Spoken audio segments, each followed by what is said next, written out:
and welcome to Kids Must Go On. At nandito po tayo sa Emilio Aguinaldo House. Yun sa Tagalog po ay bahay ni Emilio Aguinaldo. Tara po, pasyalan natin. Is National Shrine located in Kawit, Cavite in the Philippines. Dito po dineklara ang Independence Day noong June 12, 1898.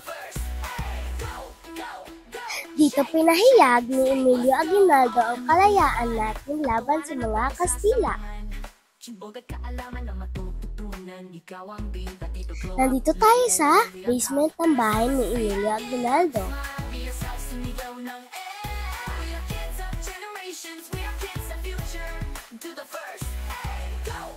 Ito ang bowling alley of Family Aguinaldo. Ginawa ito para may paglibangan and stay at home. Emilio Aguinaldo, born March 22, 1869. He was the first president of the Philippines, serving from 1899 to 1901. His nicknames are Kapitan Miyong, General Miyong, Camiyong, El Caudillo, and Magdalo. In 1896, Emilio Aguinaldo joined Katipunan. In 1897, the Republic of Biak na Bato was led by Emilio Aguinaldo. January 22, 1899, when the First Philippine Republic magdiwang a fraction branch during a Philippine Revolution led by General Mariano, General Pascual, and General Santiago. Magdalo is another fraction branch led by Emilio Aguinaldo, General Crispulo, General Salvador, General Daniel, General Candido, and General Baldomero.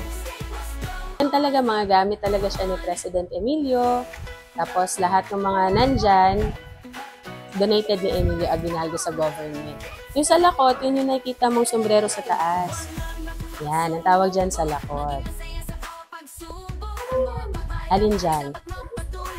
Ang tawag dyan, ito to, spurs ang tawag dyan. Sinusuot siya dun sa sapatos para pag nangangabayo. So, yan yung pinang-ano nila sa kabayo. Yan siya. Oo. Yan yung nanay nila. Ito pa yung bangka nila dati? Ang bumili niyan si President Emilio Aguinaldo when he was 13 years old pa lang. So, isa na siyang negosyante noong time na yun. Yan yung wife niya. Siya si Hilaria del Rosario.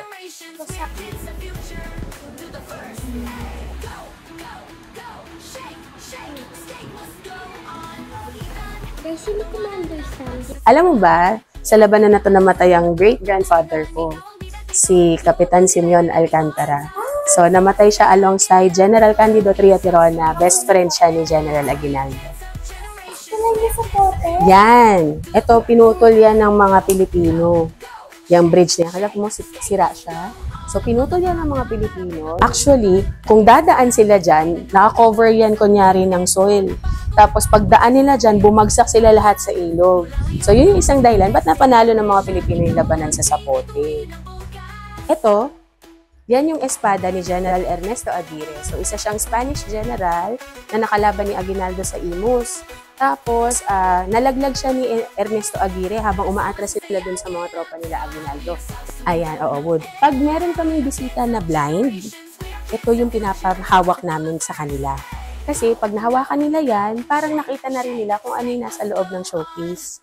Tapos, meron tayong braille system para mabasa nila kung marunong silang magbasa ng braille.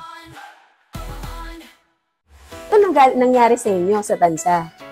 So, ito, nung nanalo si President Emilio as president during the Tejeros Convention, nanumpa siya sa simbahan ng Tansa. So, pag pinuntahan mo yung simbahan sa loob ng kumbento, meron din siyang ganito na life size din. Dati po siyang water well. Tapos, na-convert po siya into a bomb shelter ng panahon ng gera para, if in case, bombahin ng kalaban yung bahay, meron silang tataguan.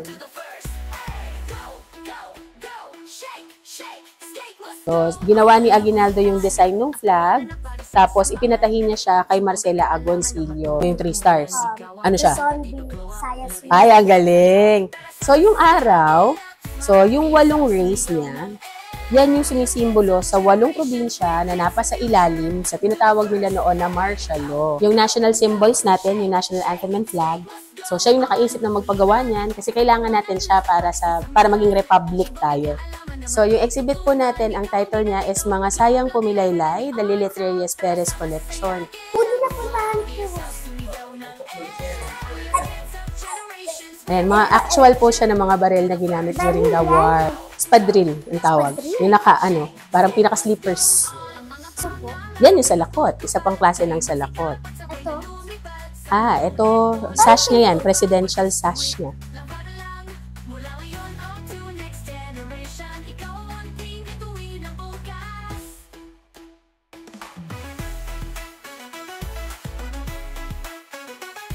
Mindanao.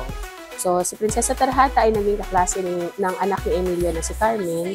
So, dahil naging magkaibigan ng pamilya, ibinigay ito bilang regalo kay Emilio Aguinaldo. So, ito po yung kwarto ng mga anak na babae. Bawat isang kwarto po, isang anak na babae yan. So, siya yung bunso pang-5, si Cristina. Then, yung susunod na kwarto, si Maria, pang-4 na anak. And then, sa dulo, siya yung pangalawang anak, si Carmen Aguinaldo Meneses. Balkon ng mga makasalanan. Kasi daw, dito nag-meeting sila Emilio Aguinaldo laban sa mga kalaban nila sa politika. Tapos, yung mga anak na babae, dito nililigawan. Sinaran mo siya. Pag sinaran mo siya, maliwanag pa din siya. Tapos, pero hindi na siya ganun kainit. So, kaya gumagamit sila ng kapis. Tapos, yung ilalim nito, meron siya tinatawag na ventanillas para may added ventilation. Tapos, noong 1920, naoperahan siya sa appendix.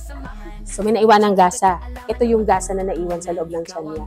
So, inoperahan siya 113 days pa after para matanggal.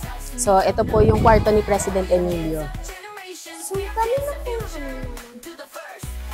yung damit ko yun. Kay Doña Maria Aguinaldo. Siya yung second wife ni Emilio. Kasi namatay yung first wife niya. Pala ko na. Oo. So, dito sila nagkakaroon ng mga party. Ganyan. 3 to 4 p.m. dito tumatama ang sinag ng araw. Ito po ang opisina ni Emilio Aguinaldo. Ginawa niya yung design na yan kasi gusto niyang ipakita yung paglaya ng inang Pilipinas. Kaya nakatanggal yung chain ng babae sa kamay. Tapos yung araw sa tabi niya, yan. So, nagpapakita siya ng bagong simula para sa Pilipinas.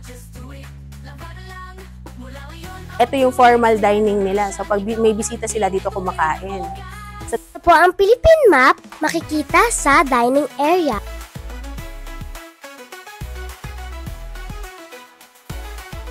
Dito nilibing si General Emilio Aguinaldo.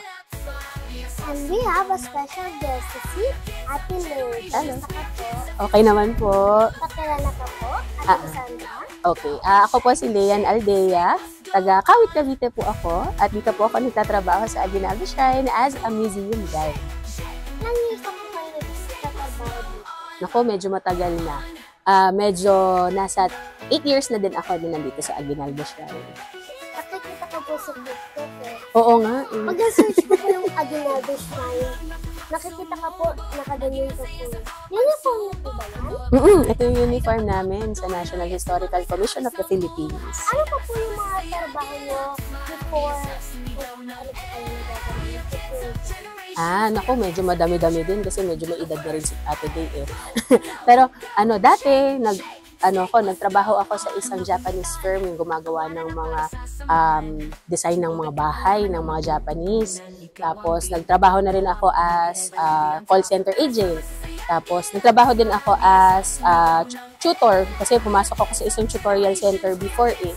Then, naging, na rin ako, yung agent ng mga, yung sa, anong tawag nun, yung mga insurance, yung tumatawag ka sa phone, ganyan.